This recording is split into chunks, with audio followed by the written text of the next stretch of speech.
constitucional, procesal, penal.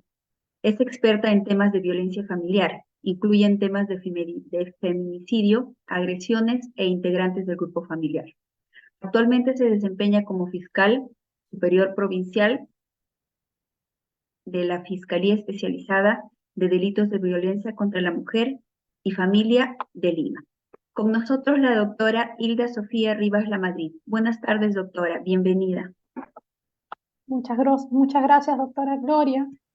Muy buenas tardes a todos y todas. Agradecer la gentil invitación de la Academia de la Magistratura. Me es muy grato en esta oportunidad compartirles el tema relativo a la victimización secundaria en delitos de violencia contra la mujer y los integrantes del grupo familiar. Vamos a abordar esta conferencia en principio brindando conceptos. Si vamos a hablar de victimización secundaria, tenemos que saber cuántos tipos de victimización tenemos. ¿Qué es la victimización? Puntos relativos a qué nos señala la ley 30.364 y el reglamento y además la jurisprudencia nacional y extranjera sobre el particular. ¿Qué enfoques tiene la guía de evaluación psicológica forense y el protocolo para el dictado de medidas de protección del Poder Judicial en relación a dos enfoques adicionales a la ley 30.364? Ahora los vamos a revisar. Adicionalmente, vamos a ver algunos aspectos problemáticos sobre el análisis relativo a estos temas. Tenemos problemas aplicativos en relación a cómo valorar la retractación de una víctima de violencia familiar. Se requiere, otro punto interesante respecto a la victimización secundaria y el enfoque de género, radica en se requiere detalles pormenorizados sobre los hechos de victimización primaria en una declaración de una víctima de violencia. Vamos a ver también cómo en estos casos se flexibilizan los criterios establecidos en el Acuerdo Plenario 2/2005 para los casos de violencia contra la mujer y los integrantes del grupo familiar, toda vez que estamos hablando de hechos traumáticos. Adicionalmente, vamos a analizar o vamos a profundizar sobre cómo se analizan las denuncias tardías. Una denuncia tardía se analiza como una circunstancia que puede señalar que no existe credibilidad en relación a lo denunciado, o es que esto es propio de los fenómenos de traumatización de los efectos de trauma en las víctimas. Bien, voy a compartirles las diapositivas que he elaborado para hoy. Denme un momentito, a ver.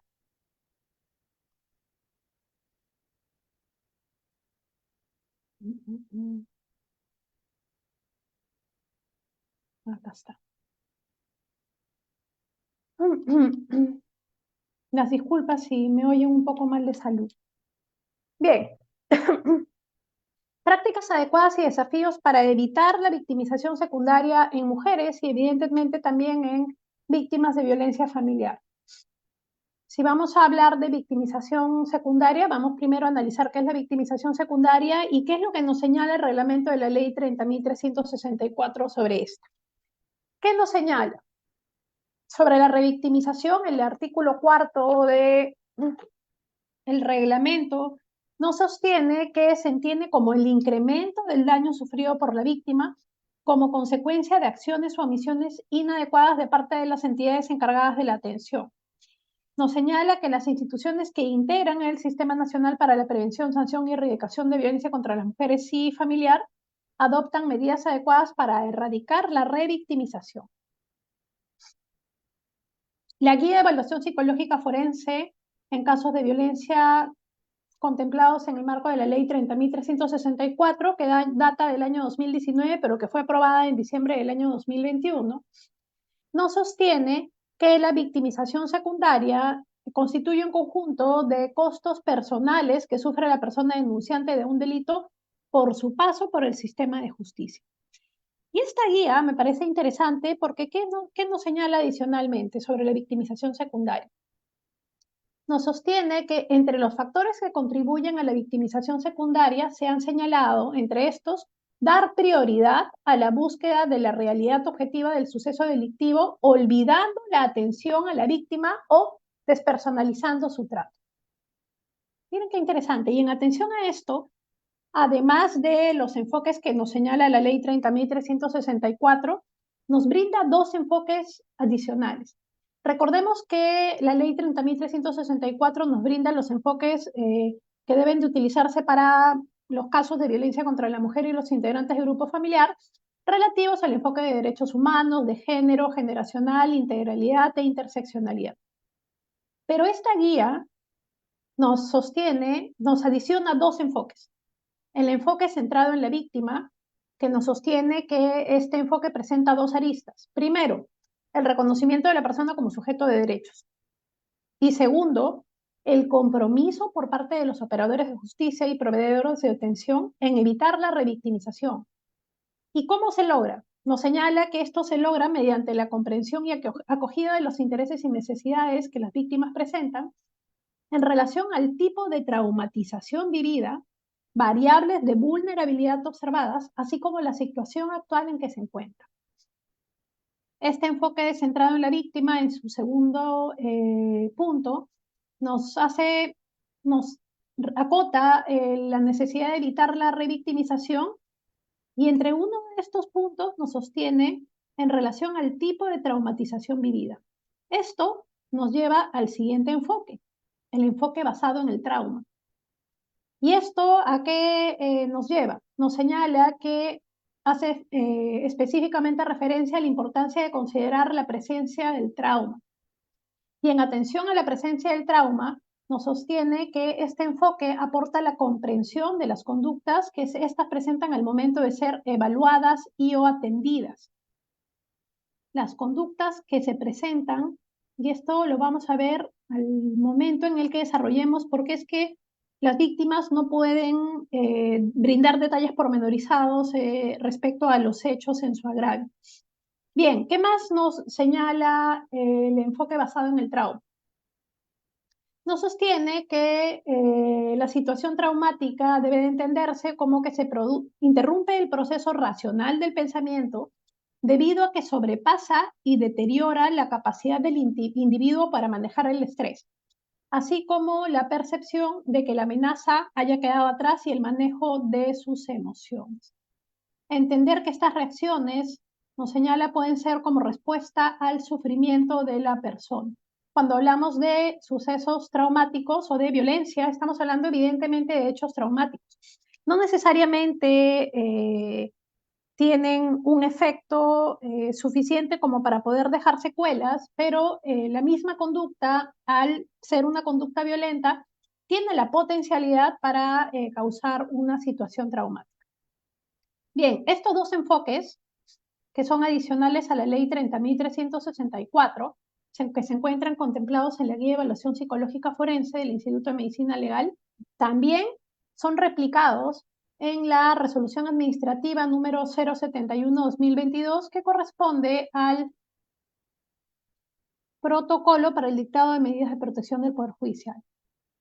Vemos aquí que nos señala también el enfoque centrado en la víctima, que reconoce a la víctima como sujeto de derechos, es la misma postura que toma la guía.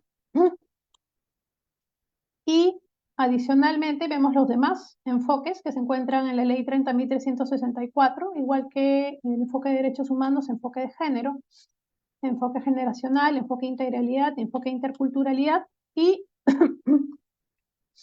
vemos también el enfoque de riesgo, además del enfoque de interseccionalidad, ¿no? Todos estos que están con check son los que están contemplados en la Ley 30.364. Pero tanto la guía como el protocolo del Poder Judicial nos hacen alusión a estos dos enfoques nuevos. El enfoque del riesgo. Y en relación al enfoque de riesgo, nos señala que está orientado a reducir las posibilidades de riesgo de las víctimas de sufrir un daño grave. Perdón.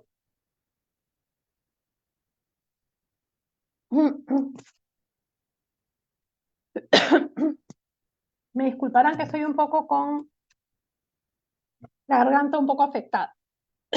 Bien, para ello vamos a revisar qué es lo que señala el artículo 6º sobre la finalidad del proceso y me va a asistir la señorita Marley Bare para que le demos lectura. Por favor, Marley. Reglamento de la Ley número 30.364, artículo 6, finalidad del proceso. El proceso especial tiene por finalidad proteger los derechos de las víctimas y prevenir nuevos actos de violencia a través del otorgamiento de medidas de protección o medidas cautelares y la sanción de las personas que resulten responsables. Asimismo, tiene la finalidad de contribuir en la recuperación de la víctima. En todas las fases del proceso se garantiza la protección de la integridad física y mental de las víctimas, sobre todo de aquellas que corran riesgo de intimidación, de represalias o de victimización reiterada o repetida. Las medidas adoptadas para la atención de casos de desaparición de mujeres, niñas, niños y adolescentes por particulares se regirán de acuerdo con lo dispuesto por la normativa vigente en la materia. Muchas gracias. Vemos entonces que el reglamento de la Ley 30.364 en su artículo 6º nos señala, nos resalta cómo es que el proceso especial y en las fases de este se debe garantizar la protección de la integridad física y mental de las víctimas. Y para saber cuántos tipos de victimización tenemos, vamos a ver que el Acuerdo Plenario 1/2011 nos hace referencia a tres tipos de victimización. Revisemos, por favor, Marley. La victimización primaria se produce como consecuencia directa del crimen, en este caso, sexual. La victimización secundaria viene constituida por los sufrimientos de las víctimas que, con motivo de la investigación del caso y corroboración de las afirmaciones, infieran las instituciones, criminólogos, funcionarios de instituciones penitenciarias, entre otros. Y la victimización terciaria es aquella que infringe la sociedad. Gracias. Entonces tenemos que, en efecto, cuando hablamos de la victimización secundaria, estamos hablando de los sufrimientos de la víctima que, con motivo de la investigación, se infieran tanto la administración de justicia, los criminólogos, las instituciones, los funcionarios de instituciones penitenciarias, entre otros. Y sobre el particular, ya el Acuerdo Plenario 1/2011 nos recordaba ya por el año 2011 sobre la necesidad de evitar la victimización secundaria en los casos, sobre todo de violencia sexual contra las mujeres. Nos recordaba la necesidad de que el Estado muestre una función tuitiva respecto de las víctimas. Y cómo es que se hace referencia a la victimización secundaria en relación a la mala o inadecuada atención que recibe una víctima por parte del sistema penal. Y nos recordaba que la víctima de una agresión sexual sufre por el hecho en sí y por la dolorosa experiencia de repetir el suceso. Diesen atención a ello que el Acuerdo Plenario 1/2011 ya para esa fecha nos empezaba a señalar, ojo, cuando hablamos de victimización secundaria, deben de seguirse las siguientes reglas, sobre todo en lo que corresponde a abuso sexual. La reserva de las actuaciones judiciales, la preservación de la edad de la víctima y promover y fomentar la actuación de una única declaración de la víctima. Y es así que esto lo vamos a ver reflejado en la Ley 30.364 y en el reglamento. El artículo 18 de la Ley 30.364 nos sostiene dentro de la actuación de los operadores de justicia en hechos que constituyen actos de violencia contra las mujeres y los integrantes del grupo familiar, que se evita la doble victimización.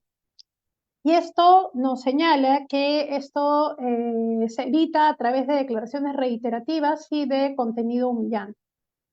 Y es a partir de allí que el artículo 19, en atención de la Ley 30.364, siguiendo lo que señala el Acuerdo Plenario 1/2011, nos sostiene la necesidad de practicarse una entrevista única como prueba anticipada.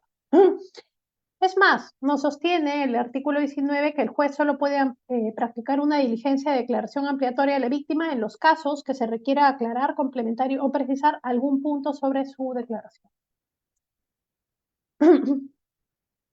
Respecto al segundo punto que nos hablaba el acuerdo plenario, nos señalaba el acuerdo plenario 1/2011, nos sostiene también el reglamento de la ley 30.364 en su artículo 9, y este punto lo resalto, la necesidad de que en el caso de niñas, niños y adolescentes involucrados en procesos de violencia, se deba de guardar debida reserva sobre su identidad en atención a los que señala el artículo 6 del Código de Niños y Adolescentes. ¿Y qué señala el artículo 6? Cuando un niño, niña, adolescente se encuentren involucrados como autores, partícipes o testigos de una infracción, falta o delito, o sean víctimas de los mismos, no se publicará su identidad ni su imagen. Esto es algo que creo que es necesario resaltar, porque en muchas oportunidades al momento de investigar se está omitiendo reservar los nombres de los menores de edad en algunas oportunidades, ¿no? Eso es sumamente importante, porque no solamente nos señala ya el artículo 9 de la ley 30.364, no solamente debe reservarse con respecto a violencia sexual, sino también contra cuando son agraviados por cualquier tipo de violencia. Bien, otro punto respecto a la victimización secundaria que nos señalaba el acuerdo plenario 1/2011, se encuentra vinculado a la declaración de la víctima y cómo valorarla. El artículo 12 nos sostiene que en la valoración de la declaración de la víctima se debe de observar que la sola declaración de la víctima sea hábil para desvirtuar la presunción de inocencia. Evidentemente, si es que no se advierten razones objetivas que invaliden sus afirmaciones. Para ello nos señala que se evalúa los criterios del acuerdo plenario 2/2005, ausencia de incredibilidad subjetiva, verosimilitud del testimonio y la persistencia en la incriminación. Vamos a ver posteriormente cómo es que los criterios del acuerdo plenario se han flexibilizado en la interpretación cuando hablamos de víctimas de hechos traumáticos. Nos señala también la importancia de que la retractación de la víctima se evalúe tomando en cuenta el contexto de coerción.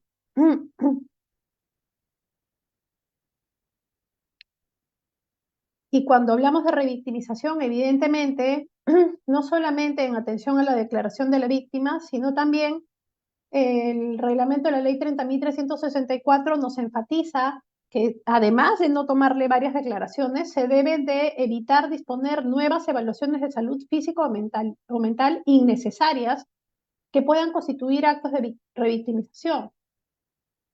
Y esto es importante porque en muchas oportunidades, como estamos hablando del ciclo de la violencia, lejos de unificar o acumular la investigación a una inicial, se abren varias investigaciones y se realizan varias pericias psicológicas a las víctimas, ¿no? Lo cual evidentemente constituiría un acto de revictimización, por lo que considero particularmente idóneo que en estos casos podamos acumular las investigaciones a la inicial, para que no estemos permanentemente, toda vez que estamos hablando de hechos cíclicos, llevando a las víctimas, haciéndoles tomar más de una pericia psicológica, ¿no? Esto justamente en atención a lo que señala el artículo 13 del reglamento de la ley 30.364. El modelo de atención integral en salud para víctimas de violencia sexual de Colombia nos trae ejemplos para evitar la victimización secundaria. Nos señala que dentro de los procesos que la generan se han descrito la ausencia o poca coherencia y complementariedad de los objetivos de los distintos sectores que participan en la atención de las víctimas, la poca claridad y la definición de límites y o las competencias entre las distintas disciplinas o sectores implicados, presentándose así una superposición o repetición de lo que estábamos hablando, revisiones médicas, entrevistas psicológicas, etc.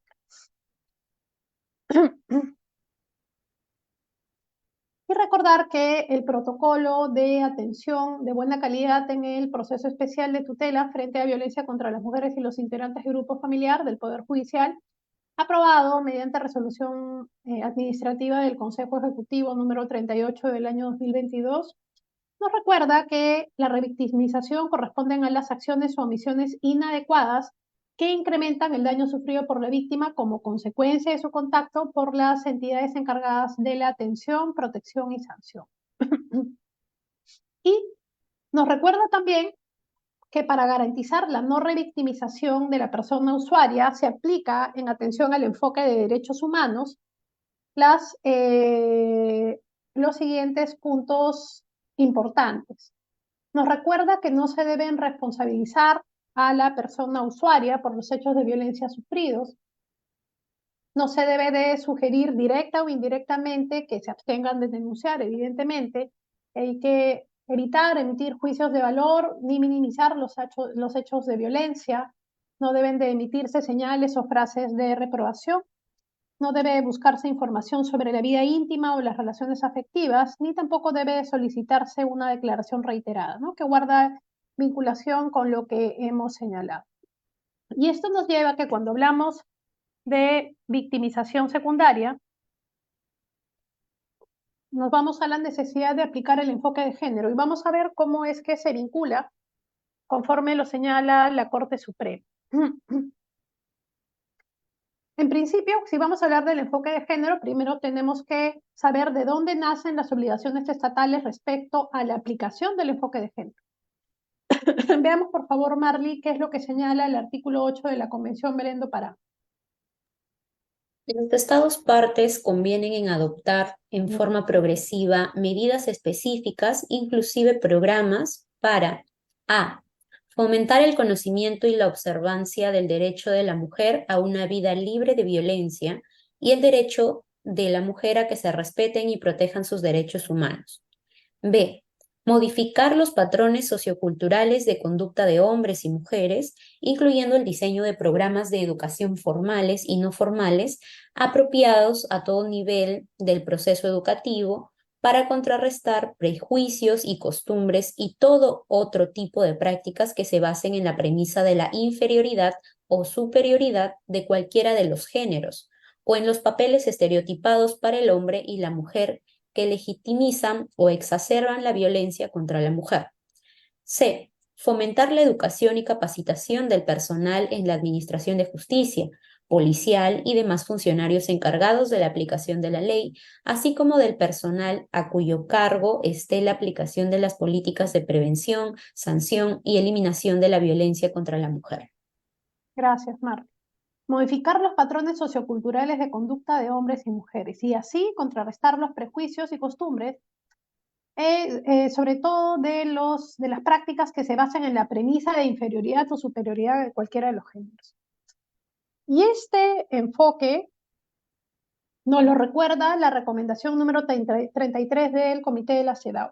Y recomienda el comité que se tomen medidas, incluidas las de concienciación, fomento de la capacidad de todos los agentes de los sistemas de justicia para eliminar los estereotipos de género e incorporar una perspectiva de género. De aquí es de donde nace. Primero en el artículo 8 y luego de la Convención Belén do Pará, y luego en las recomendaciones se nos recuerda el desarrollo de la perspectiva de género.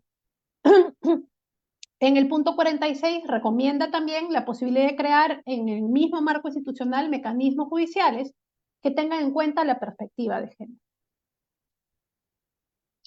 Nos recuerda también la recomendación número 33 que la mujer sufre discriminación en los casos penales. Se señala que existe una falta de mecanismos de examen independientes de supervisión y que tengan en cuenta la perspectiva de género. Y miren cómo se vincula aquí con la victimización secundaria. Nos señala que la victimización secundaria de la mujer por el sistema de justicia penal tiene efectos sobre su acceso a la justicia debido a su alto grado de vulnerabilidad al abuso mental y físico y a las amenazas durante el arresto, la interrogación y la detención. Y en el punto 51 recomienda a los estados parte del comité que utilicen un criterio confidencial y una perspectiva de género para evitar que la estigmatización durante todas las actuaciones judiciales, incluida la victimización secundaria. Entonces vemos aquí cómo es que si hablamos de victimización secundaria, vemos cómo se vincula con la perspectiva de género. La Corte Interamericana de Derechos Humanos ya nos ha señalado en el caso Belis Franco contra Guatemala que en los actos de violencia contra la mujer la investigación penal debe de incluir una perspectiva de género y realizarse por funcionarios capacitados en atención a las víctimas de discriminación y violencia por razones de género.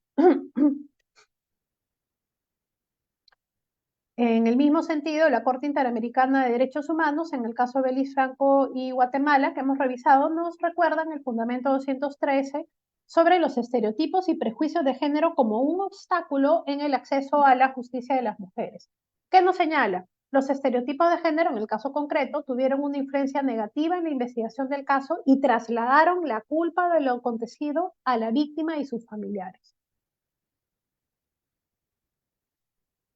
Nuevamente, la Corte Interamericana, el Comité de la CEDAW sobre los estereotipos y prejuicios de género como obstáculo en el acceso a la justicia de las mujeres, no sostiene el Comité de la CEDAW, en el caso Karen Tayac vertido contra Filipinas, que la aplicación de estereotipos afecta el derecho de la mujer a un juicio imparcial y justo. Acá vemos la importancia de la perspectiva de género y la victimización secundaria como consecuencia de no aplicarse esta, ¿no? ¿Qué nos señala? Para no crear normas inflexibles sobre lo que las mujeres y las niñas deberían de ser o lo que deberían de haber hecho al encontrarse en una situación de violación basándose únicamente en nociones preconcebidas. Y si vamos a hablar de perspectiva de género, debemos mencionar el artículo 3º de la Ley 30.364, que nos señala que el enfoque de género reconoce la existencia de circunstancias asimétricas en la relación entre hombres y mujeres construidas ¿sobre qué? Sobre la base de las diferencias de género. Y es esta una de las causas principales de la violencia contra las mujeres. Mediante acuerdo número 141 del año 2016, la Sala Plena de la Corte Suprema de Justicia de la República, el 21 de julio del 2016, en la parte resolutiva primera, nos señala la necesidad de instituir el enfoque de género como una política a ejecutar por el Poder Judicial en todos sus niveles.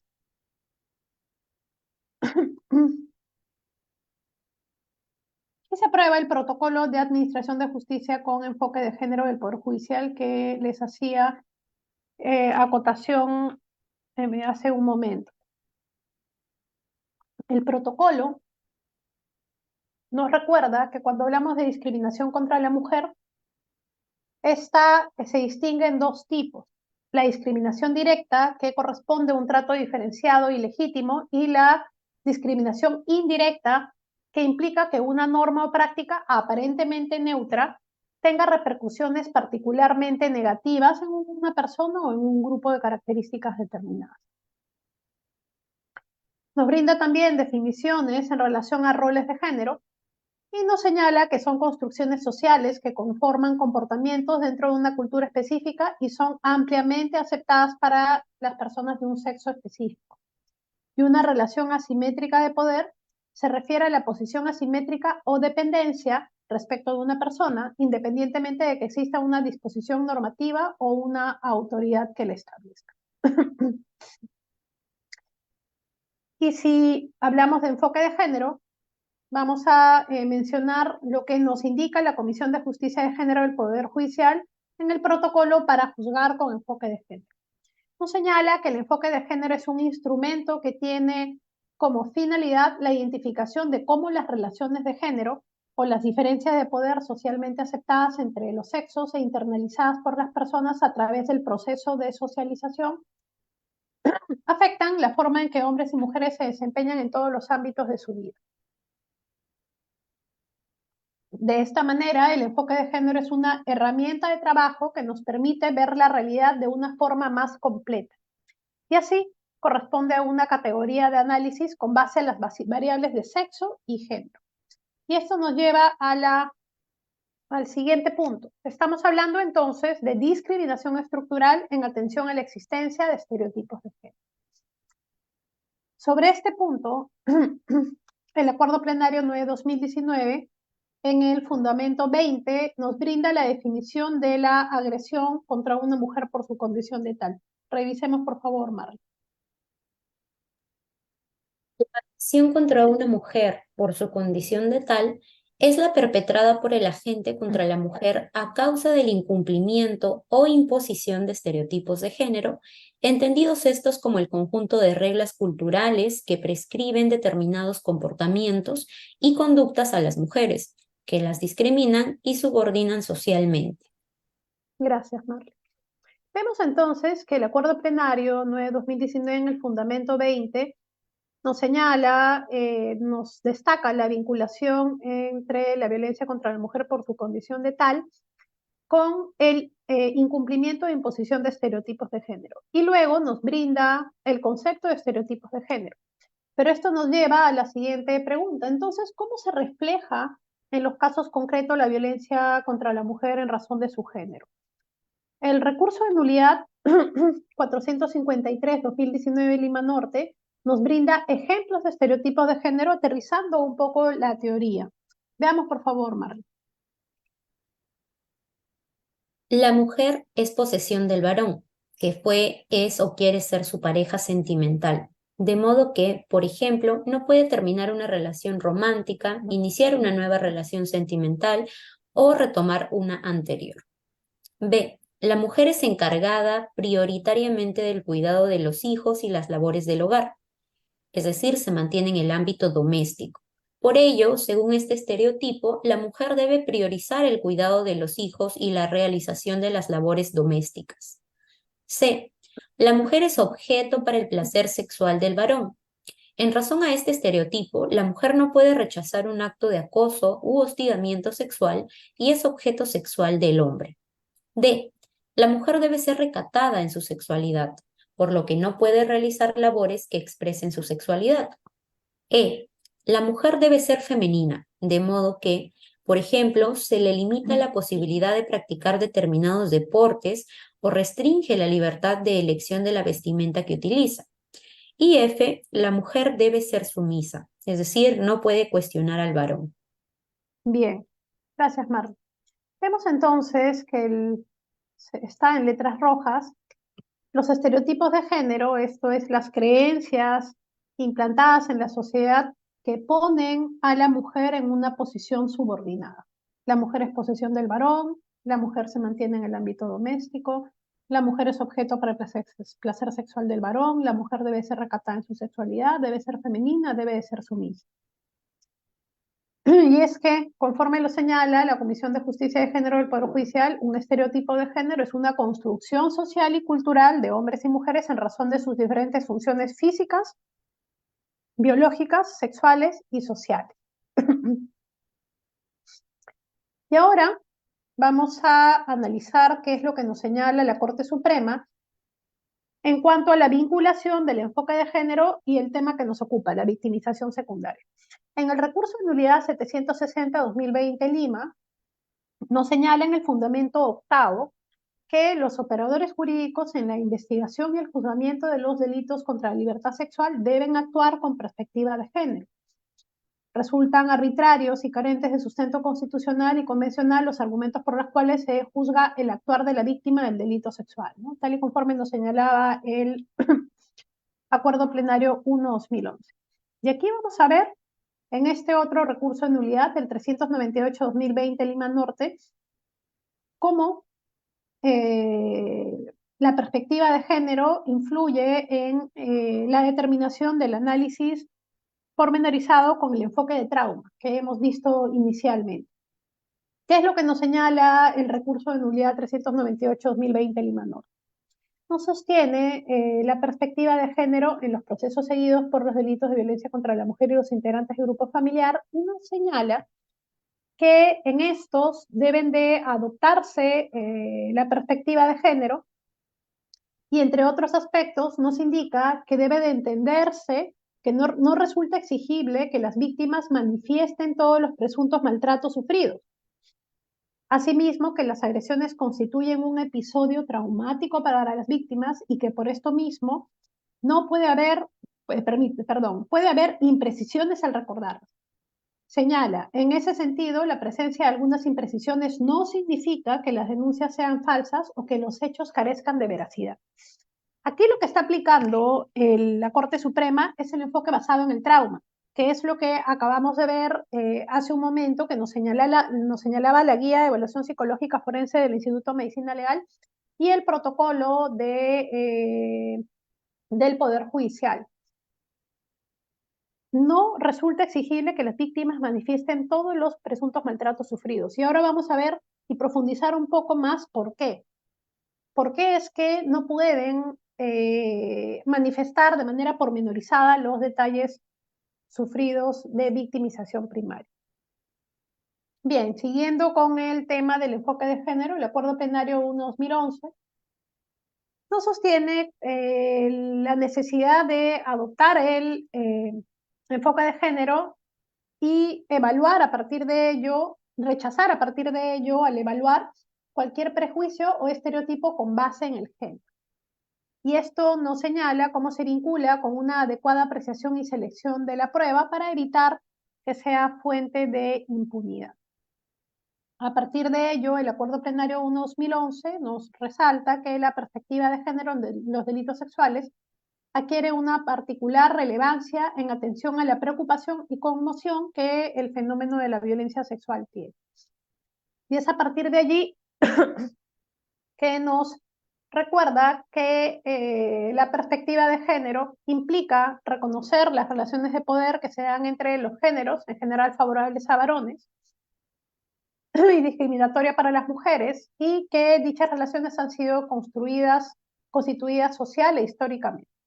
Además que atraviesan el entramado social.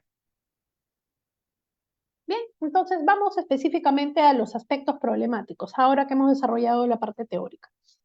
¿Cómo valorar una retractación de una víctima de violencia?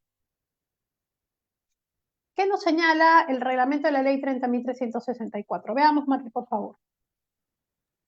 Artículo 62. Retractación y no persistencia de declaración incriminatoria. En los supuestos de retractación y no persistencia en la declaración incriminatoria de la víctima de violación sexual, el juzgado evalúa el carácter prevalente de la sindicación primigenia, siempre que ésta sea creíble y confiable.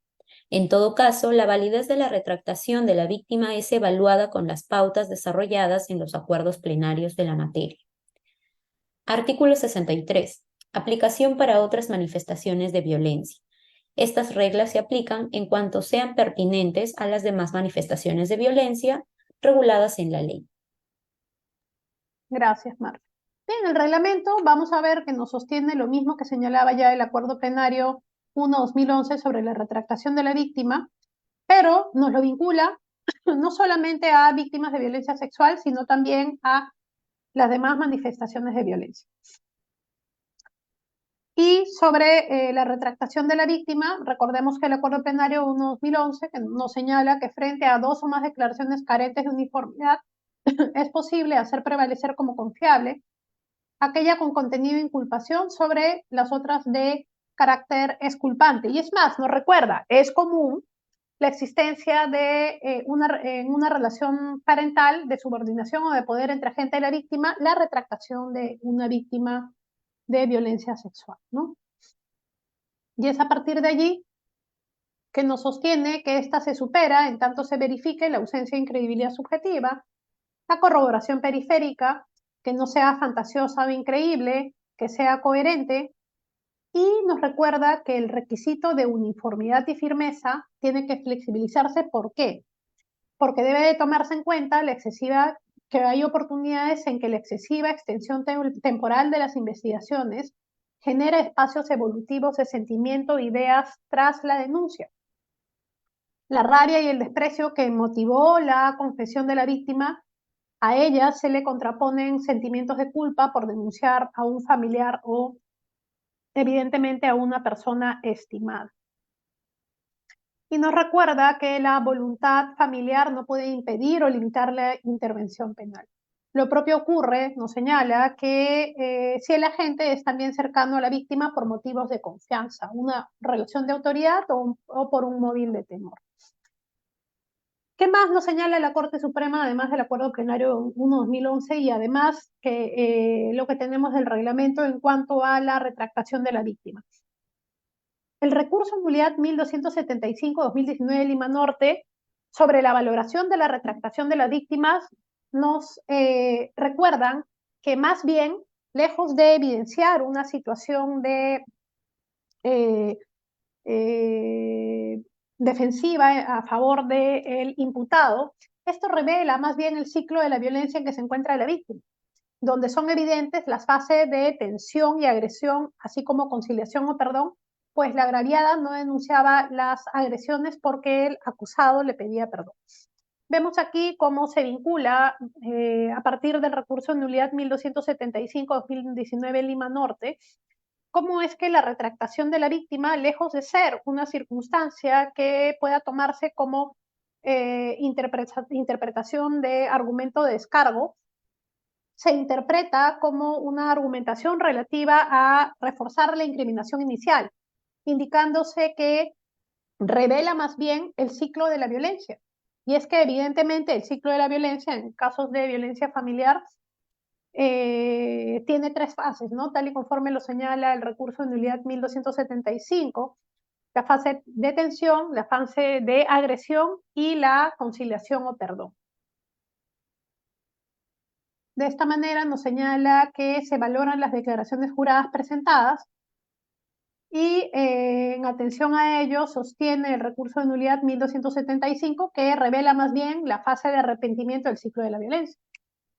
Nos sostiene que esto es solo un remedio de justificación de la actitud violenta del acusado, más aún si se considera que la agraviada visita al acusado en el centro penitenciario.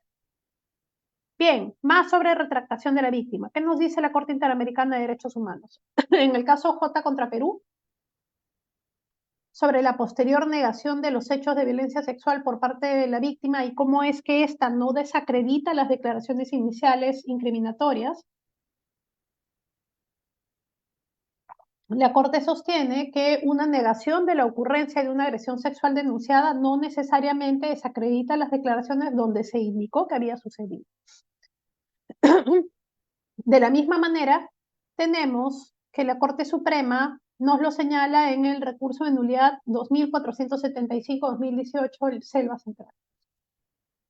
Haciendo alusión al Acuerdo Plenario 1/2011, nos sostiene, ante dos o más declaraciones carentes de uniformidad o persistencia en cuanto a los hechos incriminados de la víctima, es posible hacer prevalecer la versión inculpatoria antes que la exculpante. Y nos sostiene, al existir los sesgos de las declaraciones exculpatorias de la víctima, así como contradicciones entre ambas manifestaciones, esta sala las desestima. Miren qué interesante. Sobre este punto, el recurso de nulidad 1112-2018 Cañete, que nos señala. Acá vemos cómo nos destaca la vinculación del enfoque de género con la valoración de la retractación de la víctima. Veamos, por favor, Marta. Así, el análisis realizado con enfoque de género permite advertir y evaluar las singularidades del caso concreto y discernir los factores condicionantes de la retractación de la víctima. Por ello, se concluye válidamente que si bien la agraviada en su declaración referencial y posteriores declaraciones pretendió excluir al encausado del hecho que inicialmente le imputó, es claro advertir la intención deliberada de favorecerlo con afirmaciones carentes de congruencia y seriedad que en modo alguno pueden restar virtualidad incriminatoria a las primigenias diligencias antes analizadas, sobre todo si desde una óptica imparcial ellas contienen declaraciones e impresiones espontáneas e inmediatas de la víctima sobre lo ocurrido, sin que se encuentre contaminada con algún interés en particular ajeno a su propio perjuicio. Por tanto, la valoración y apreciación del material probatorio y razonamiento del Tribunal Superior en la sentencia en torno a los juicios de hecho y derecho es correcto. No se aprecia falta de lógica alguna en la estructura racional de esa valoración. Y no evidencia la vulneración de la presunción de inocencia. Por consiguiente, la sentencia condenatoria dictada contra el recurrente se encuentra arreglada a ley. Gracias, Marta. Entonces, en este recurso de nulidad vamos a poder ver cómo se destaca la aplicación del enfoque de género y el análisis de la retractación de la víctima. Y esto nos lleva a lo que veíamos hace un momento. La retractación de la víctima guarda relación con el ciclo de la violencia. ¿Y cómo es esto del ciclo de la violencia?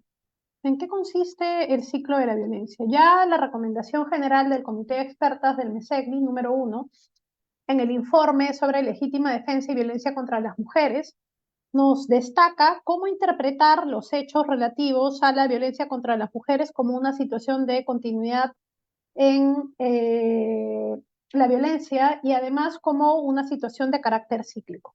Revisemos, por favor, Mar. Recomendación general del Comité de Expertas del MESECBI, número 1. Comprender la violencia de género en las relaciones interpersonales, no como hechos aislados, sino como un contexto continuo y cíclico, en el que existe una inminencia permanente de agresión. La violencia de género en las uniones de hecho o de derecho no debe concebirse como hechos aislados. Elementos de la inminencia permanente de la agresión en contextos de violencia contra las mujeres. 1. Continuidad de la violencia y 2. Carácter cíclico de la violencia. Acerca de la continuidad de la violencia, puede suceder en cualquier momento y ser detonada por cualquier circunstancia. La mujer víctima tiene temor, preocupación y tensión constantes, lo que causa que continuamente espere una agresión.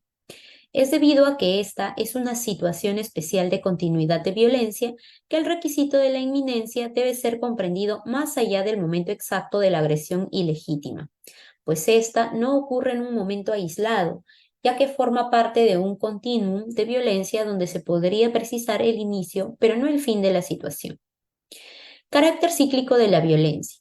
El ciclo de la violencia funciona como una trampa que hace que la mujer se quede en la relación porque el hombre se comporta como cuando la conquistó y asume actitudes de conquista, por lo que ella cree que su sueño de amor romántico se hizo realidad. El comportamiento del agresor funciona como un reforzador para que ella siga en la relación. La pobreza y la falta de apoyo de la familia son factores de riesgo que se intersectan con la dinámica de la violencia, disminuyendo las posibilidades de escapar, pero no son la causa de que se queden. Gracias, Mar. Bien, entonces vamos advirtiendo en lo que nos recuerda la recomendación general del Comité de Expertas, cómo es que cuando hablamos de violencia contra las mujeres y violencia familiar, nos señala el MESECBI que estamos hablando de hechos no aislados, sino un contexto continuo y cíclico. Por eso es que la Corte Suprema, en los recursos de nulidad que hemos revisado, nos recuerdan que estamos hablando de un ciclo que tiene 3 fases.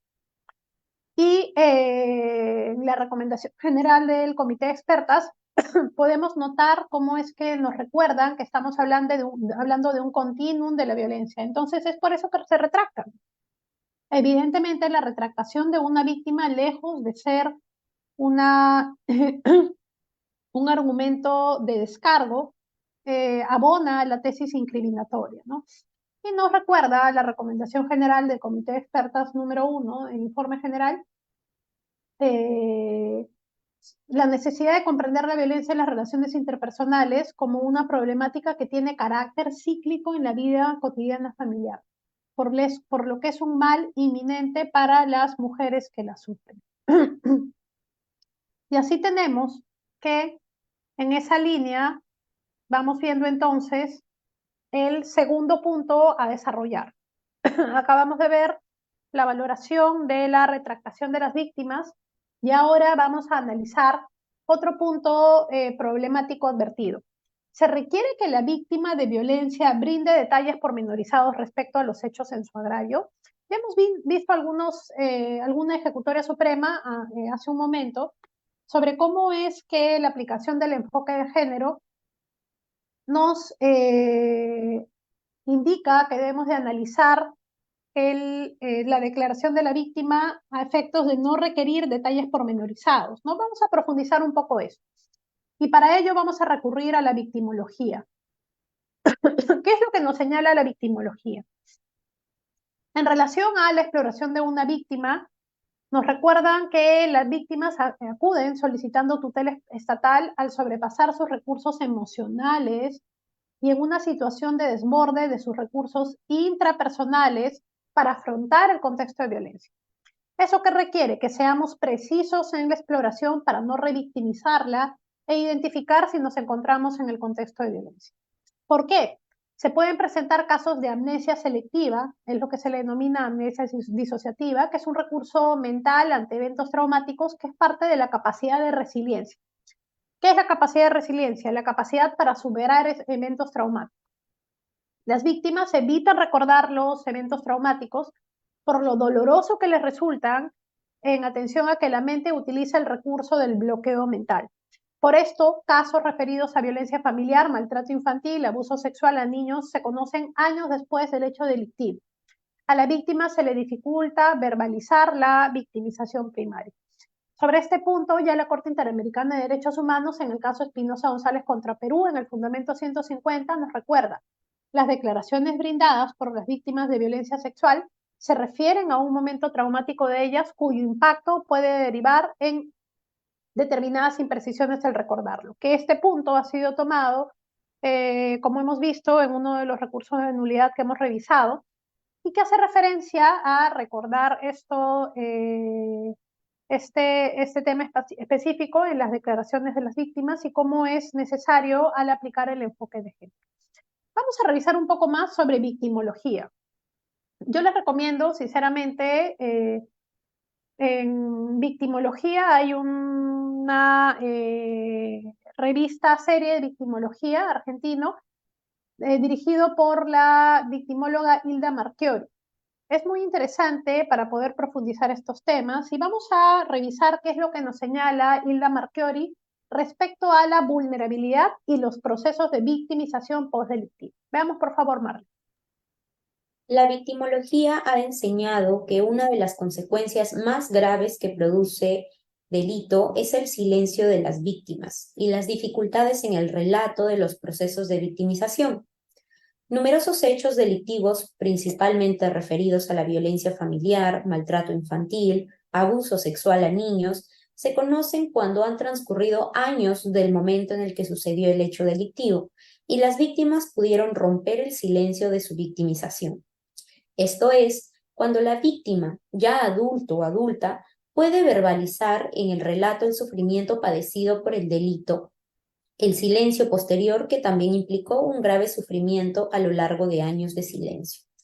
Las principales consecuencias de la violencia se refieren entonces al silencio del relato y las dificultades que padece la víctima vulnerable en intentar romper el silencio de lo padecido. Este silencio vinculado a las amenazas del delincuente, a la relación familiar, autor-víctima y a las características del delito, así como las circunstancias particulares y familiares, culturales de la víctima y su familia. Michael Friedman señala en relación al silencio de la victimización las consecuencias del abuso sexual de la infancia en la formación de síntomas psicosomáticos en el adulto. Explica que el concepto de trauma como algo demasiado abrumador para que el organismo pueda hacerle frente con efectividad. El miedo, la indefensión, son las consecuencias emocionales. Los síntomas del abuso sexual se manifiestan tanto en el cuerpo como en la psique. El abuso traumático del cuerpo, en el caso del abuso sexual, se puede repetir en la forma de síntomas psicosomáticos en el adulto en un intento rudimentario y mantener cohesión interna frente a la incontrolable confusión emocional y la carencia de suficiente apoyo y ayuda. La reiteración de la violencia que produce el maltrato infantil y el abuso sexual, violencia conyugal, secuestro, tortura, amenazas, es otro de los motivos del silencio de la victimización del relato. Es decir, la víctima está inmersa en un espacio, lugar de permanente y continua victimización. No es solo un hecho de violencia, sino que son hechos reiterados, agravados, lo que producen una mayor victimización. La vulnerabilidad y silencio acentúan el miedo de romper el silencio de la victimización. Por ello, el relato de la vivencia del delito es un acto traumatizante. Es una estructura compleja que comprende aspectos individuales, familiares, sociales y culturales. La dimensión del relato de la víctima, de las dificultades en verbalizar en un hecho traumatizante, significa en sí mismo comprender la situación de sufrimiento, de vulnerabilidad que provocó el delito. El relato es recordar la vivencia de la victimización, los rostros y actitudes agresivas, tomar conciencia del riesgo pasado, la vulnerabilidad de indefensión frente al agresor y los sufrimientos padecidos durante el delito, las situaciones predelictivas y postdelictivas. Para la víctima, el relato de la victimización significa la conciencia del riesgo de muerte, la incomprensión de la violencia sufrida, el esfuerzo psíquico de romper el silencio, la crisis emocional afectiva de verbalizar la situación traumática, la persistencia de la angustia, miedo y depresión, sentimientos de pérdida personal, de humillación social, de humillación a su dignidad personal. El relato es el intento de una reconstrucción postdelictiva de la vida de la víctima. El análisis del relato delictivo, el conocimiento de las estructuras y contenidos, el testimonio referente a criterios de credibilidad por la situación sufrida y las características de los delincuentes conlleva una mayor vulnerabilidad. Gracias, Mar. Vean qué interesante cuando revisamos la victimología y cómo es que nos desarrolla, cómo que es que las consecuencias más graves que enseña la victimología que produce el delito es el silencio de las víctimas y las dificultades en el relato. Y es más, nos sostiene que numerosos hechos delictivos se conocen cuando han transcurrido años luego del momento en el que sucedió el hecho delictivo. Segundo punto, además de las dificultades de relato de las víctimas, las denuncias tardías. Es por ello que nos señala la victimología que en atención a las dificultades del silencio de las víctimas es que se produce como consecuencia de ello el silencio, se produce justamente como consecuencia del silencio de las víctimas, ¿no? Y es que se conocen cuando han transcurrido años del momento en el que sucedió el hecho delictivo y las víctimas pudieron por fin romper el silencio de su victimización. Es por eso que las denuncias tardías no deben de descartarse, o bueno, no deben de valorarse de manera negativa y descartarse en atención a haber transcurrido muchos años, ¿no? Al contrario, es importante, tal y conforme nos lo señala Hilda Marchiori, que conozcamos cómo es que se produce como una consecuencia más grave el silencio de las víctimas y la dificultad en el relato de estas, ¿no? ¿Qué más nos recuerda? El concepto de trauma es algo demasiado abrumador para el organismo y para que éste pueda hacerle frente con efectividad. Y es más, estas situaciones de indefensión, de miedo, se manifiestan tanto en el cuerpo como en la psique con síntomas psicosomáticos. Es por ello que el relato del hecho, el relato de la vivencia es nuevamente un acto traumatizante. ¿Esto que nos lleva? A entender por qué es que la ley 30.364 y su reglamento y también todos los pronunciamientos anteriores que hemos visto, los pronunciamientos jurídicos, tanto de la Corte Suprema como de organismos internacionales, nos señalan que existe la necesidad de no revictimizar a las víctimas. ¿Y esto por qué? Porque relatar la vivencia del delito es nuevamente un hecho traumatizante. Nos recuerda la victimología que para la víctima el relato de la victimización significa la conciencia del riesgo de muerte, es decir, revivir nuevamente el hecho. La incomprensión de la violencia sufrida, el esfuerzo psíquico por romper el silencio, la crisis emocional afectiva de verbalizar la situación traumática. Nos recuerda que el relato es el intento de una reconstrucción postdelictiva.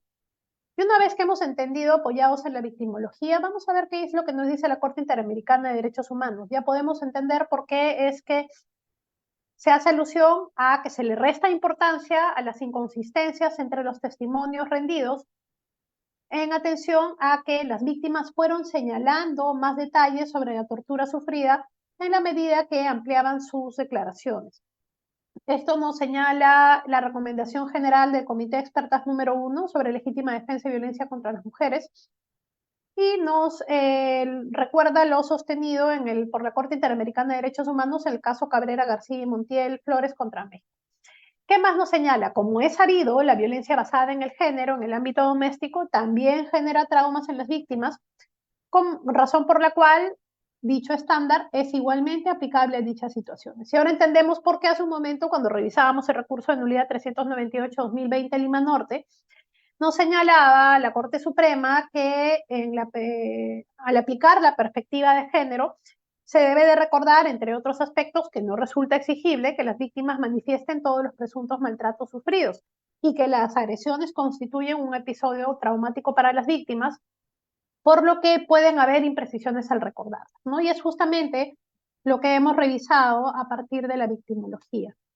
¿Qué más nos señala la Corte Suprema? En la casación 1394-2017, nos sostiene exigir a una adolescente la precisión del número de veces y una detallada indicación de la forma en que fue ultrajada es un requerimiento impropio que no tiene en cuenta el conjunto de traumas que una violación genera y la intensidad de la afectación psíquica que produce.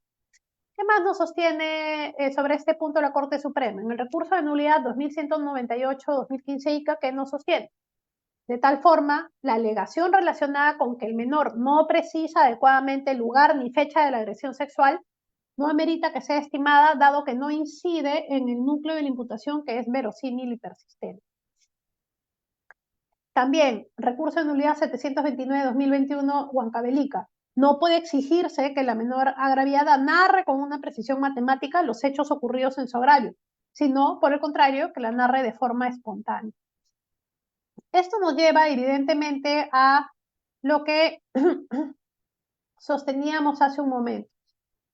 La Corte Interamericana de Derechos Humanos igualmente ha señalado en el caso de Espinosa González contra Perú lo mismo. Las declaraciones brindadas por las víctimas de violencia sexual se refieren a un momento traumático de ellas cuyo impacto puede derivar en determinadas imprecisiones al recordar. Por ello, estas imprecisiones en las declaraciones o la mención de algunos de que los hechos alegados solamente en algunas de estas no significa que sean falsas o que los hechos relatados carezcan de veracidad. Y ya lo hemos visto, en el caso J contra Perú nos hace referencia que se refiere a un momento traumático respecto a las víctimas, ¿no? Recordemos que en el caso Rosendo Cantú, la Corte Interamericana de Derechos Humanos, sobre la correcta valoración de las posibles inconsistencias en la narración de los hechos, nos sigue el mismo criterio, ¿no? En el caso de Rosendo Cantú, la señora Rosendo Cantú se relaciona en un momento traumático sufrido por ella, cuyo impacto puede derivar en determinadas imprecisiones al rememorar. De tal manera que vamos viendo cómo es que en relación a este punto, igualmente sobre la fiabilidad de la memoria en relación a la narración de los eventos traumáticos y el transcurso del tiempo, en el caso prosecutor contra Anto, nos señala que la sala es de la opinión que no se puede esperar razonablemente que los sobrevivientes de tales experiencias traumáticas recuerden las minucias precisas de los eventos, como fechas u horas exactas. Tampoco se puede esperar razonablemente que recuerden cada elemento de una sentencia de eventos complicada y traumática, ¿no? Entonces, en relación a este punto, evidentemente notamos que ya los pronunciamientos, tanto nacionales como internacionales, nos señalan y describen cómo a partir de la victimología podemos entender que el relato de la víctima de un evento traumático es revivir nuevamente el hecho, por lo que pueden haber algunas imprecisiones sobre el particular.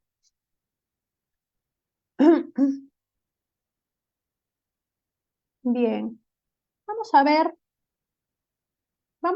cómo es que la valoración de la víctima se flexibiliza.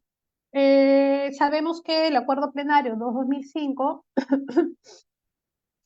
nos habla de las garantías de certeza, ¿no? De la declaración de una víctima como prueba suficiente para poder desvirtuar la presunción de inocencia y nos establece 3 criterios: la ausencia de incredibilidad subjetiva, la verosimilitud y la persistencia en la incriminación. Pero nos recuerda también que no son reglas rígidas sin posibilidad de matizarlas al caso concreto. Nos recuerda en la casación 13 del año 2018 sobre la precisión de la evaluación de las garantías de certeza de la declaración de la agraviada, lo siguiente. Veamos por favor, Mar. Decisión sobre la evaluación de las garantías de certeza en la declaración del agraviado. La contradicción sobre la verosimilitud evidencia falta de coherencia interna en la decisión. Al mismo tiempo, no se puede afirmar que concurre y no concurre, dado que ello vulneraría el principio lógico de no contradicción. Las conclusiones sobre la ausencia de credibilidad subjetiva exigen al juez efectuar un juicio crítico de las razones que las partes exponen durante el debate sobre el posible odio o rencor que entre ellas pudiera existir, y sobre esa base emitir su pronunciamiento en las que se conceda crédito o se relegue una declaración. No basta remitirse a una expresión de la agraviada para desestimarla, ni alegar cierta rencilla entre las partes para que ipso facto se desestime el principal medio de prueba. Bien, muchas gracias, Mar. Entonces, en relación al primer criterio, esto es el móvil espurio, la ausencia de incredibilidad subjetiva, vemos que sobre este punto nos señala: no basta remitirse a una expresión de la agraviada para desestimarla, ni alegar cierta rencilla entre las partes para que ipso facto se desestime el principal medio de prueba. Entonces, sigamos con la ausencia de móvil espurio. Que la víctima señale que siente odio por el imputado desvirtúa inmediatamente la verosimilitud de su declaración. Acabamos de ver cómo es que nos señalaba hace un momento la Corte Suprema en la casación 13-2018 que, ojo, no basta remitirse a una expresión de la agraviada para desestimarla ni alegar cierta rencilla. Vamos a ver cómo en la casación 1179-2017, Sullana, sobre el móvil espurio, nos sostiene los motivos espurios o el antagonismo capaz de restar credibilidad a la declaración de la víctima y de la testigo denunciante deben estar relacionados con hechos anteriores, evidentemente, al supuesto delictivo. ¿Esto qué significa? Nos señala, ¿dónde está? No significa una pérdida automática de credibilidad.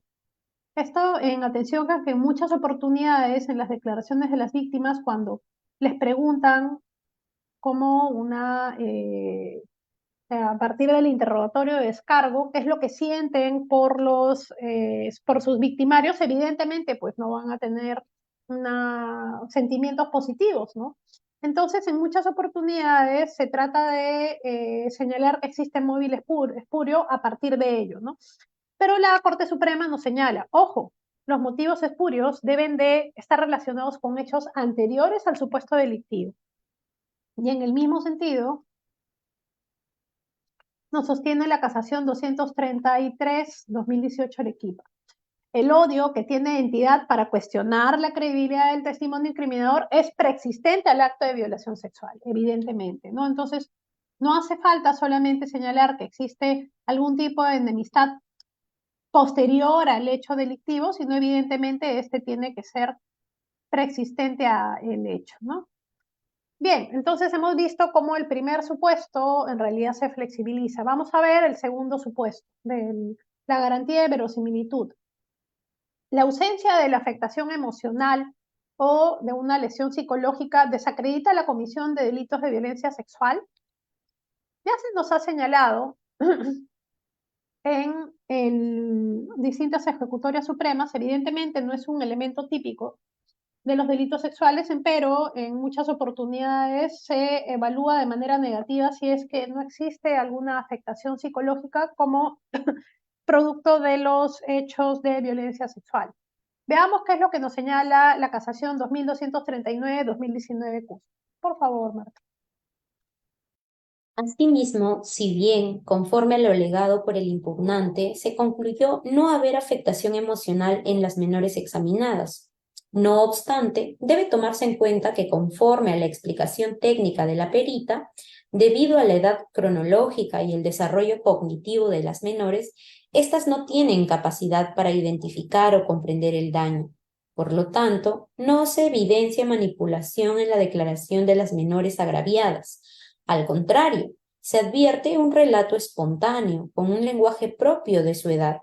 Y si bien la madre estuvo presente durante todos los exámenes, incluso brindando referencias generales en algunas ocasiones, ello se debe a que se trata de menores de edad y el especialista examinador requiere datos generales para iniciar su examen, siendo que el relato que brinde la madre no se toma en cuenta para las conclusiones periciales. Por otro lado, advirtió verosimilitud en la sindicación al encontrar corroboración periférica en la declaración de la madre y las propias pericias psicológicas, en que se ha reconocido que, si bien consiste en un relato corto, es detallado respecto a los hechos ocurridos, por lo que se concluyó, además, coherencia y firmeza en la sindicación al imputado. Bien, muchas gracias, Marta. Entonces, vemos que en relación a la afectación emocional de las menores examinadas y cómo es que no existía esta, nos sostiene que debe de tomarse en cuenta en relación a que debido a la edad cronológica y el desarrollo cognitivo de las menores, no tienen la capacidad para identificar y comprender el daño. Por esto es que se señala que evidentemente no han tenido afectación psicológica. Y de la misma manera, sobre la afectación emocional en los delitos de violencia sexual, el recurso de nulidad 1026-2019 de Lima, ¿qué es lo que nos recuerda? En el supuesto que una pericia psicológica concluya que no existe afectación emocional de una víctima de violencia sexual, ello no implica necesariamente que el delito no se haya consumado. Si bien es un indicador o un elemento de prueba que abona la acreditación del ilícito penal, la ocurrencia de dicha circunstancia no constituye un elemento de la estructura típica del delito de violación, ¿no? Evidentemente. De otro lado, no siempre la víctima sufre algún tipo de choque traumático, pues ello va a depender de los antecedentes y condiciones personales de la persona que la sufre. Esto lo voy a resaltar porque me parece sumamente relevante. Bien. Y nos vamos a el último de los supuestos del acuerdo de las garantías de certeza del acuerdo plenario 2005. Persistencia en la incriminación. Es necesario que la víctima de un evento traumático declare en varias oportunidades durante el proceso. Bien, pueden señalar el acuerdo plenario 2005 señala que como garantía de certeza debe existir persistencia en la incriminación. Pero si estamos hablando de víctimas de eventos traumáticos, es necesario que declaren varias oportunidades. En el recurso de nulidad 733-2020, Tumbes nos señala en relación a la presencia de las víctimas, ¿no? Refiere que su presencia no es obligatoria a lo largo de cada etapa del proceso a fin de no exponer a la víctima a la repetición constante.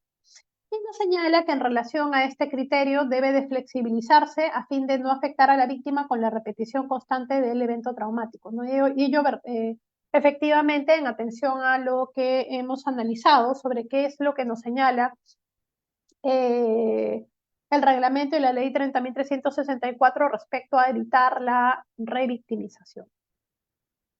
Y por último, doctores, respecto a las denuncias tardías y cómo éstas no deben de valorarse de forma negativa, veamos qué es lo que nos señala la Corte Suprema.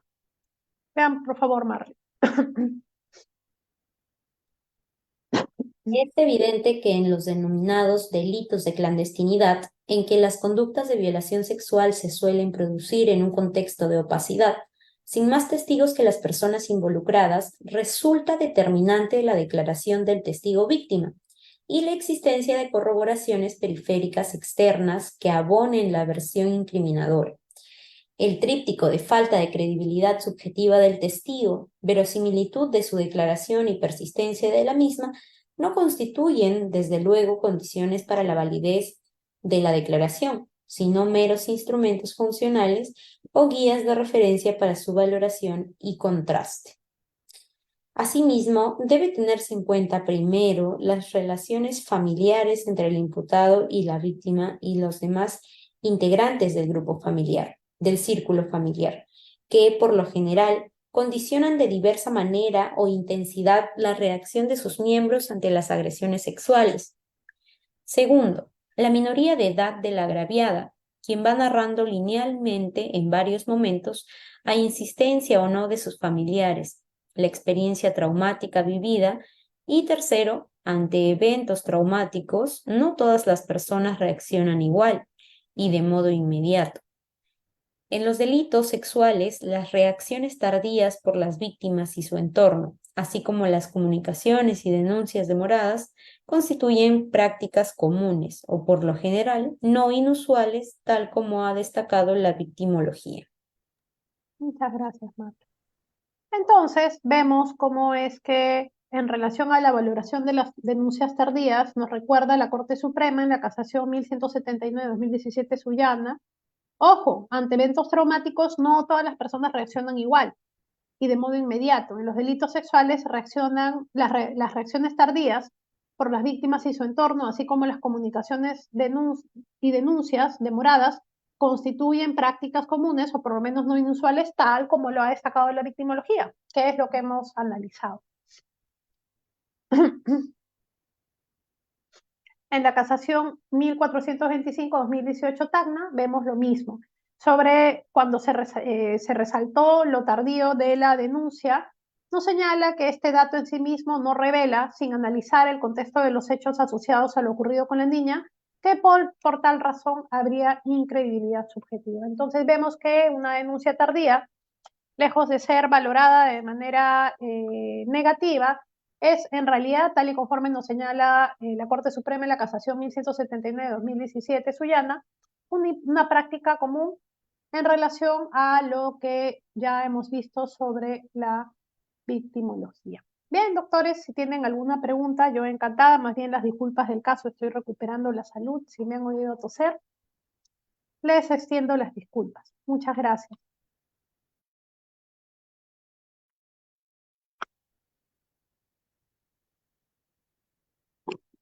Muchas gracias, doctora Sofía. No sé si en este momento podríamos iniciar con las preguntas. ¿Sí? Sí, encantada. Hay una persona.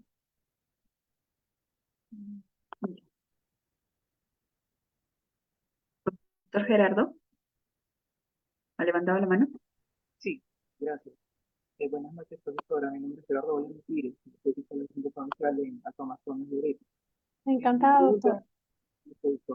Eh, el motivo de mi pregunta es en la parte de la exposición que usted menciona y también la última parte que lo volvió a mencionar cuando se trata de denuncias tardías sobre hechos que han ocurrido ya hace cierto tiempo. Entonces, se habla de que la persona se siente recién ya a veces en determinada época con ánimo, valor para contar los hechos.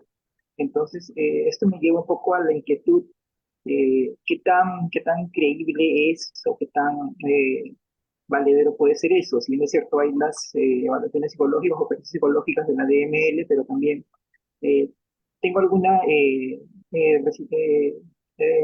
reserva. Bueno, estaba, por ejemplo, hace un tiempo leyendo sobre el juicio que creo que es conocido de un actor, Johnny Depp, con Amber Heard, que precisamente fue, pues entiendo, por agresión psicológica y también violaciones sexuales durante el tiempo que estuvieron casados. Y lo que se argumentaba, al menos cuando lo que he leído del juicio, al menos parecía que ella lo tenía todo para ganar, pues narró un patrón de agresiones reiteradas durante todos los días, que la agredía sexualmente y estaba en estado de ebriedad o drogadicción y la golpeaba. Y la psicóloga que declaró señaló que tenía estrés postraumático, que entiendo que es lo que corresponde, bueno, entre nosotros a estresor producto de actos sexuales, que sale lo que suele salir en las experiencias psicológicas de la DML.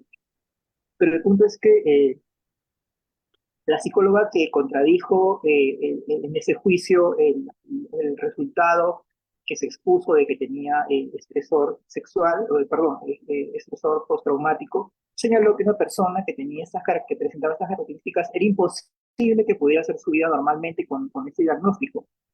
Una persona con ese diagnóstico, literalmente lo que dijo la psicóloga es que no podía ni siquiera salir de la cama. Y en estos casos, la persona, al menos la actriz, llevaba una vida social normal, salía en redes sociales cenando, tomándose fotos, o sea, contradecía totalmente el diagnóstico que había señalado la psicóloga que expuso. Y eso también me lleva a la inquietud de que muchas veces los resultados que salen en las pericias psicológicas señalan estresor, productos sexuales, sobre todo cuando son de hechos que han ocurrido hace cierto tiempo, pero la persona muchas veces sigue haciendo su vida normalmente, por lo que se puede, al menos lo que se puede recabar de los determinados datos de investigación. Entonces, no es que se trate de claro, en la pericia se dice que la persona está totalmente abatida y no tiene fuerzas para continuar y muchas cosas similares, pero en la práctica la persona sigue haciendo su vida normalmente, trabaja incluso, interactúa con otras personas y entiendo que esto en realidad, o sea, un diagnóstico de esta naturaleza es totalmente opuesto a ello. Entonces, o sea, es literalmente derrumba a la persona, un diagnóstico de esta clase, clínicamente aceptable. Entonces, ¿qué tan válido es en estos casos cuando se trata de hechos, no me refiero a hechos de flagrancia que acaban de ocurrir, sino hechos que ya han ocurrido hace cierto tiempo y cuando las personas recién se animan a hablar? Básicamente porque, si bien es cierto, la pericia psicológica es también analizada o corroborada con otros elementos coetáneos al delito, sin embargo, muchas veces se le da una credibilidad que puede terminar inclinando la balanza contra el imputado. Esto, gracias. Muchas gracias, doctor Valera. Ha tocado un punto muy interesante sobre la validez y la fiabilidad de las pericias psicológicas. Particularmente, creo que podríamos evaluar, o por lo menos veo yo, que existe mayor fiabilidad, tal y conforme se lo señala la guía de evaluación psicológica forense, en atención a qué métodos son utilizados, ¿no? En muchas oportunidades se concluye algún tipo de afectación psicológica solamente con la observación de conducta y con el relato estructurado de la víctima. Es decir, si estamos hablando de la observación de conducta y estamos hablando del relato estructurado de la víctima, solamente a partir de esas metodologías utilizadas por parte del psicólogo, que son subjetivos, porque guardan relación con cómo capta el psicólogo las reacciones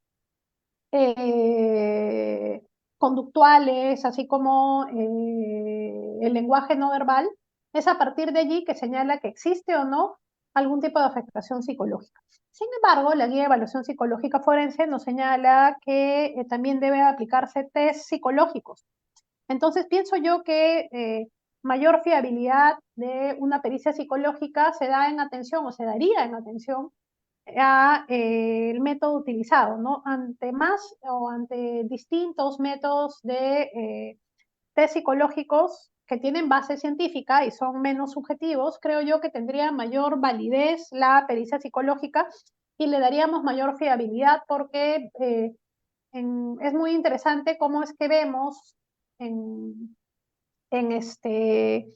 fechas muy cercanas, cómo existen conclusiones distintas en relación a los resultados de las pericias psicológicas. Básicamente, yo soy del criterio de darle mayor fiabilidad cuando existen ya o se aplican los test psicológicos que tienen base científica, ¿no? Y el tema de observación y conducta y relato de conducta y relato estructurado, al ser subjetivos, yo considero que tienen menos fiabilidad que cuando se utilizan test psicológicos.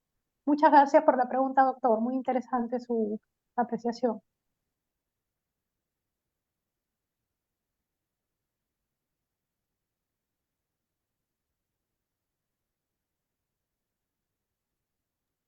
Si hubiera alguna otra pregunta, encantada, doctor. También pueden realizar sus consultas a través del chat.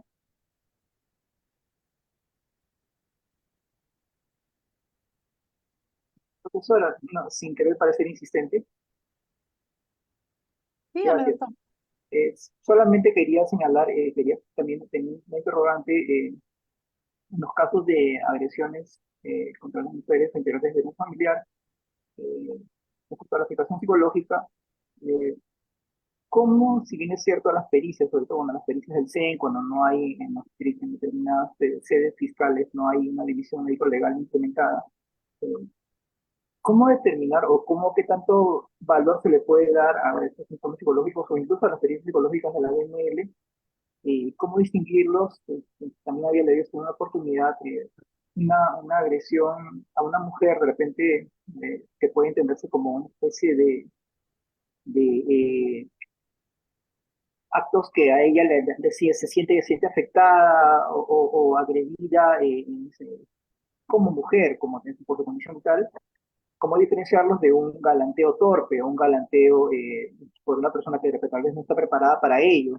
Y que de repente entiendo también fue el cuestionamiento que se le hizo cuando apareció en su oportunidad el grupo bueno, la situación de Me Too, que aparece como una avalancha interminable de denuncias contra diferentes personajes y personas por parte de un colectivo en cada vez de mujeres. Entonces, ¿cómo diferenciar esto de cualquier tentativo, de cualquier intento de galantear o de pretender acercarse a una dama y que, que no termine siendo confundido por ella como un intento de una agresión o de algo que a ella le molesta por su condición de tal, y que termine convirtiéndose en un delito? Gracias. Muchas gracias, doctor. Hay dos puntos aquí, ¿no? ¿Cómo diferenciar, en principio, en tema de agresiones, cómo diferenciamos aquellas conductas de galanteo con aquellas que radican en violencia psicológica, ¿no? O mejor dicho, cómo lo subsumimos en el 122B.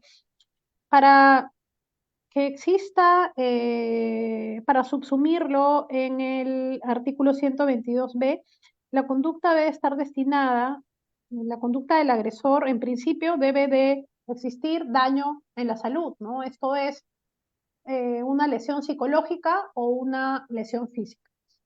Luego de ello, señalar que esta lesión se ha producido en atención a la conducta de la víctima. ¿Y cuál es la conducta o cuál debería ser la conducta imputada si estamos hablando de una lesión psicológica? La violencia psicológica. Es decir, si es que estamos hablando de una situación inocua como el galanteo, como lo señala, ello no sería el agente causal de una situación de violencia psicológica que, si nos remitimos a la ley 30.364, corresponden a conductas de humillación, conductas de control, conductas destinadas a imponer la voluntad del agresor sobre la víctima, ¿no? Entonces, creo que la respuesta sería, en principio, determinar si existe lesión psicológica, número uno, y segundo, si existe incriminación sobre violencia psicológica atribuible a la persona imputada. Esto es las conductas relativas a lo que nos señala el artículo 8 de la ley 30.364 sobre la violencia psicológica. Recordemos que cuando el artículo 122b nos describe la conducta, nos señala el que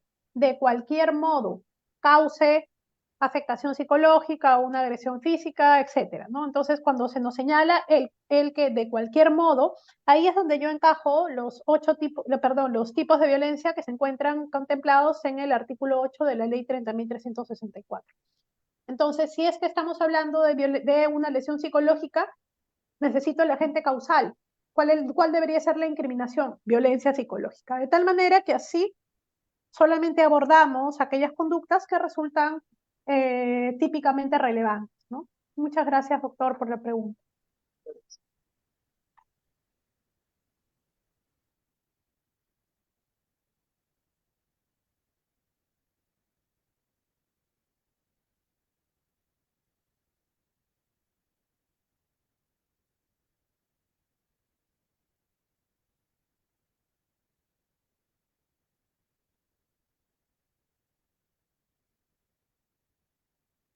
Acá veo en el chat que la doctora Keiri pregunta, este es un punto muy interesante, sobre que se tiene que retirar la acusación porque se abstienen a declarar las víctimas, ¿no?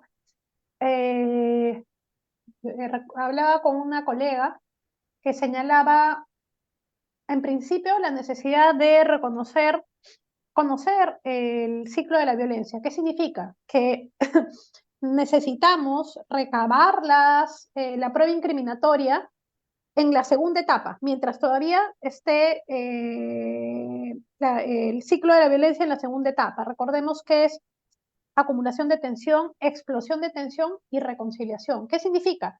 Que toda nuestra carga de la prueba o la obtención de la carga de la prueba debe ir dirigida a este segundo momento. en el momento en el que se ha disparado la agresión hacia la víctima, porque es allí cuando la víctima va a abrirse y brindarnos todos la prueba, los elementos de convicción pertinentes como para poder reunir la carga de la prueba. ¿Por qué? Porque si dilatamos el tiempo para la toma de su declaración, luego va a querer retirar su denuncia, como le señalan, se va a abstener a declarar, ¿no? Señalan pues también que, bueno, utilizan el término mal llamado de retirar su denuncia, ¿no? Lo cierto es que declaran de una forma distinta y se retractan. Ese es un problema que es propio de este tipo de fenómenos criminales, ¿no? Entonces, ¿cómo es que podría mejorarse para evitar la impunidad? Bueno, valorar la retractación de la víctima en los términos que hemos señalado precedentemente, recordar la necesidad de tomar las declaraciones y las pruebas psicológicas al momento de la segunda etapa en la explosión de tensión y no dar tiempo para que exista la reconciliación o la tercera etapa que sea en luna de miel, ¿no? Porque evidentemente la víctima ya no va a aportar a la investigación, ¿no? Creo que en todo caso lo que podríamos hacer en atención a que ese es el fenómeno criminal que nos estamos enfrentando es tener en consideración ello, ¿no? Y la valoración de la retractación en los términos que hemos señalado. Gracias por la pregunta, doctora. Veo aquí el doctor Valera con la mano levantada. No, Encantado, de la doctor. anterior. Era la Ya. anterior pregunta, gracias. Bien, doctor.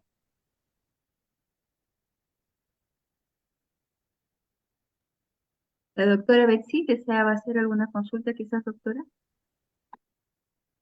Con gusto, con gusto.